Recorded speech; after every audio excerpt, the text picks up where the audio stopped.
The Seafire led Christopher and Solveig along the dock to Captain Charles Fairman's ship. Charles Fairman was Christopher's father. The Seafire told Christopher that his parents were lost at sea and the ship was his now. After the Seafire left, Christopher and Solveig walked down into the captain's quarters. Christopher threw himself into bed, feeling depressed after finding out that his parents were lost at sea. Christopher was so exhausted he soon fell asleep. Solveig left to go to the market while Christopher was asleep. When Solveig was gone, Christopher sprang up and started searching the ship for any clues. Clunk! Christopher heard something under the bed. Christopher found a chest.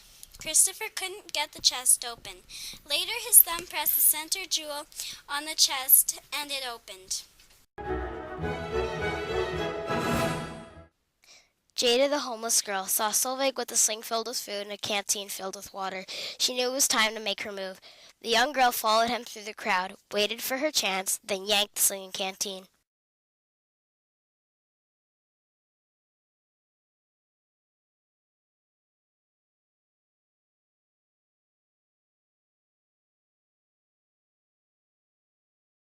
Solveig watched Jada plop down on a crate in the dark ship as 5 of the stowaways in her began to devour the food and lap up the water.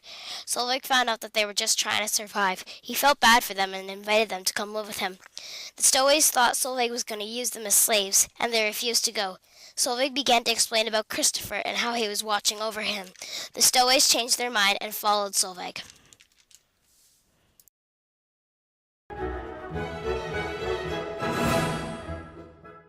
Christopher sat staring at the message from the treasure chest. His mind raced back to the last time he saw his parents. He heard footsteps on deck and thought there were pirates on board. Christopher latched the door and climbed into a closet to hide.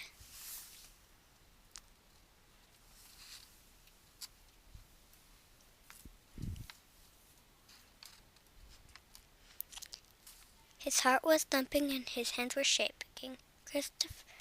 Solveig knocked on the door. Christopher unlatched it and fell into Solveig's arms. Solveig led Christopher on deck to meet the stowaways. Chang introduced himself first. Then Sheridan introduced himself and the other stowaways.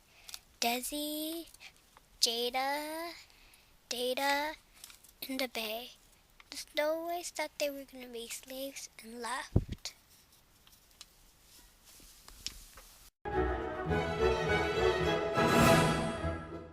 Christopher was walking across the deck, and the crew followed behind him.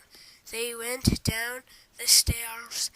Christopher went to the other side of the room and got his small chest with X markings. Christopher was the only one that could open the small chest. Inside was a rolled up message.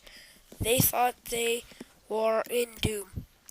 Christopher said that they were going to follow the chest. Christopher is going to set sail.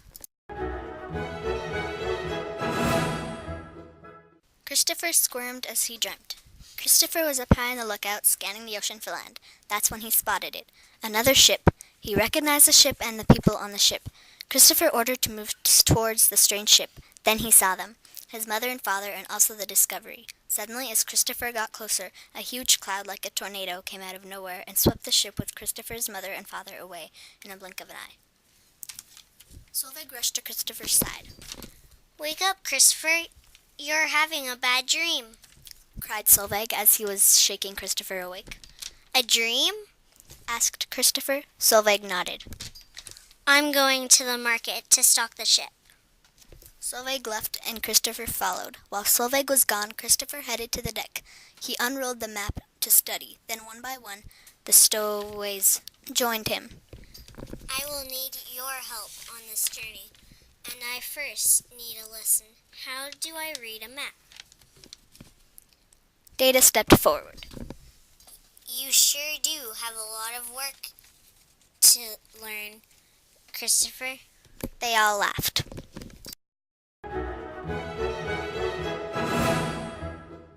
Jada climbed up the ladder to the lookout tower to make sure there were no pirates.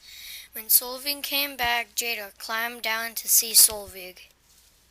Meanwhile, Chang and Abe found a library below deck. Abe was trying to find more about the coin. Then Abe scans the book for information. From the lookout, Jada watched as a group of pirates approached. Solveig heard Jada cry pirates, so he yelled, "All hands on deck!" The crew scrambled on deck to follow orders. Christopher, Data, and Solveig rushed to the helm.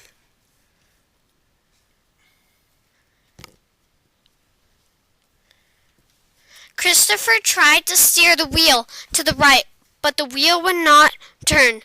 Then appeared on the wheel a glowing jewel, so then Christopher reached out and pressed the jewel.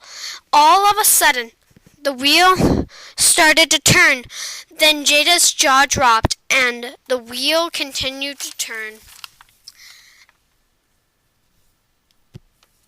As the wheel continued to turn, the ship veered right. Just as they were about to hit the other ship, they sailed into the sunset. Jada scanned the horizon with her spyglass. "An island!" she yelled. She climbed down and handed Christopher the spyglass so he could take a look. Christopher pulled up to the island, and Christopher, Jada, and Solveig got off the ship. And Solveig went to get supplies. Jada and Christopher met an old fisherman named Klaus. Christopher talked to Klaus and showed him the map.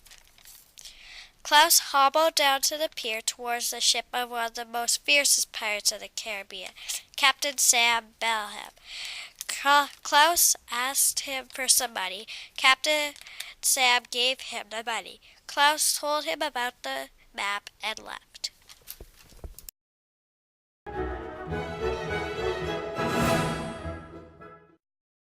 By the time Swift and the crew returned with supplies, the stowaways and Christopher were already back at the ship, planning going over the map. Abe joined the planning.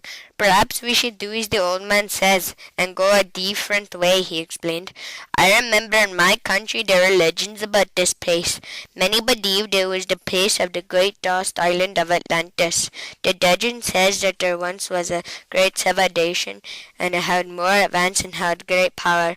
It was called Atlantis, and located on a big island. The legend says that there was one peerless day and night. There was a great earthquake, and the entire island of Atlantis was swallowed up by sea and vanished. Now they say at that spot, has become impassable and untouchable." "Data," asked Christopher, "how much farther would it be to take the other south like the seaman told us?" "Time for a new lesson," instructed Data. "Let's learn how to use a map scale." While Christopher was learning how to read the distance on the map, the others pitched in to put supplies away. Jada found Solvig and pulled him aside. "Solvig," Jada whispered, "Christopher showed the map in an old harbor, and I don't like the way he looked at it." "Who did he show it to?" asked Solvig.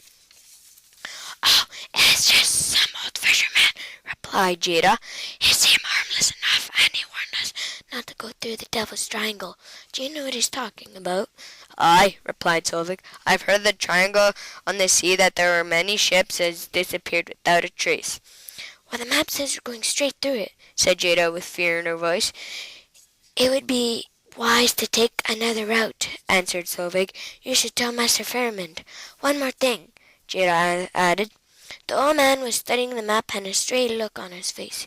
"You are very observant," answered Solvig. "We'll keep an eye on for anything suspicious. We'll need you on the lookout again just in case." "Of course," Jada replied, happy to help. The fireman ship was soon sailing out of the harbor. They had taken a vote to make calculations and decided to take a longer, safer route to South America. The map showed that they were headed to Victoria of Peru.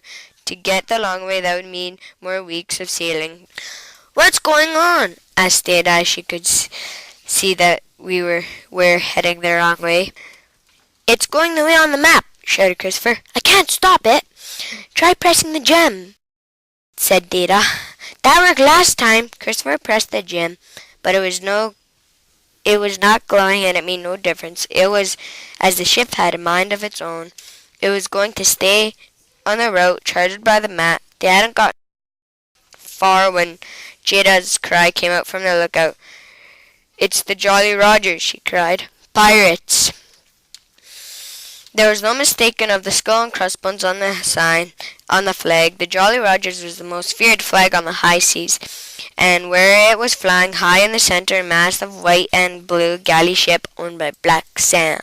"Full speed ahead!" yelled Christopher as he took the wheel. They had no choice now but to continue their route. Black Sam's ship was gaining on them quickly. It fired a cannon that narrowly missed them. A second hit the lifeboat on the side of the vessel.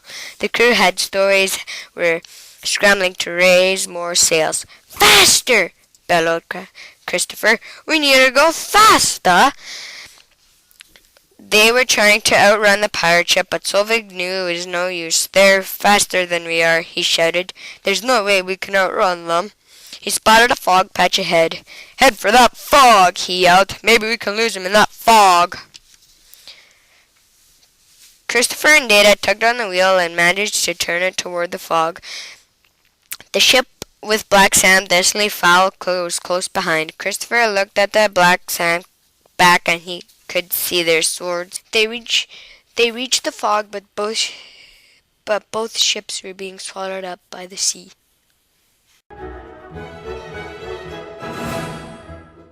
Suddenly everything stopped. All was calm and the fog had disappeared. The crew climbed to their feet. Data went to the lookout to see what had happened. Solveig and the crew searched the ship for damage. Data told Christopher that there was land ahead, but she didn't know where they were. Christopher went to get the chest in the map to see if it would help them to know where they were. In the chest was a map of Peru. On the map was 6 different jewels, marking the places they had to go. There were also 10 scrolls with 10 different challenges they had to complete. The crew looked at the unbelievable sight. A big city was in front of them. Its buildings were huge. None of them had ever seen anything like it before.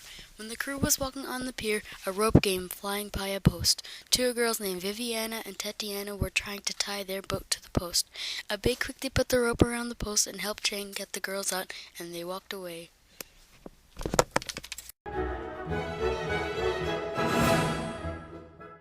The bus came to a halt in the Miraflores district of Lima. Everyone got out of the bus. Then they walked along the sidewalk. Everyone took a prickly pear fruit. Once everyone took a pear, there was an earthquake and their crew took off running.